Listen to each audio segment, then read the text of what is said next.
आई वडिलाला जसं आई वडिला तुम्ही आजकाल अवघड झाले महाराज. आई वडील आपल्या 5 लेकराला सांभाळू शकते किंवा 6 लेकराला सांभाळू शकते. त्याला जी पाहिजे ते देऊ शकतात. परंतु 5 लेकर आपल्या आई बापाला सांभाळत नाहीत. आता ज्याचं एक आहे त्याला पर्यायच नसते सोडा. कसं का होणार त्याला सांभाळावंच लागतंय.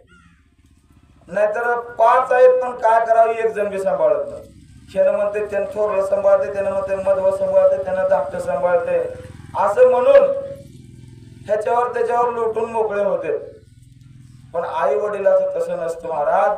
आई वडिलाचं जे प्रेम आहे, आईचं जे प्रेम आहे हे निर्मळ आणि स्वच्छ अंतःकरणाचं प्रेम असते.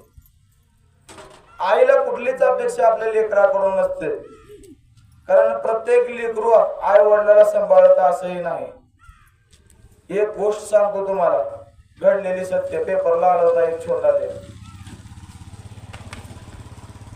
एक डॉक्टर होता. डॉक्टर शिट्टी मारायला काय आणि त्या डॉक्टरनं हालाकीची परिस्थिती काढलेली होती. पहिलं इतकी हालाकीची परिस्थिती काढली की त्याला सुरुवातीच्या काळामध्ये घरी खायला अन्न भेटायचं नाही.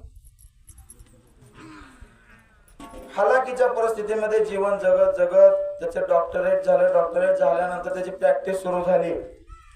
त्यानं दवाखाना टाकलं. दवाखाना टाकल्याच्या नंतर त्याचा विवाह झाला आणि विवाह झाल्याच्या नंतर त्याला लेकरं झाली. तंगामाय 2 पोर आणि 2 पोरी. पूर्वाचे लग्न केलं आणि पोरवाला डॉक्टर केलं. डॉक्टरनं पोरवाला त्याचं डॉक्टर केलं. मग कशासाठी केलं सर? काय तर भविष्यामध्ये लेकरं पुढे सुधारावं आणि त्यांनी सुधारले म्हणजे आपली म्हातारपणाची काठी एवढीच अपेक्षा असते की मायबापाची. आणि त्यानं डॉक्टर केलं मुलाला. एवढंच नव्हतं तर त्यानं बाहेर गावाला पाठवलं शिकायला. बाहेर गावाला गेले लेकर आणि ते तर पुढे हाय पोस्टला गेले. एकदम चांगल्या पोस्टवर गेले आणि ते तिथं जॉबला लागले. तिथंच काम करून राहिले. डॉक्टर की त्याचे आणि लग्न बी तिकडच करून घेतले. लग्न तिकडे झाले त्यानंतर त्यांचा संसार तिकडे चालू झाला. आणि म्हातारी इथं राहू लागले. डॉक्टर आणि डॉक्टरची बायको. मग फक्त फोनवर बोलणं व्हायचं. आम्ही आता येऊ तेव्हा येऊ असं म्हणण्यात बरीच वर्ष लोटले.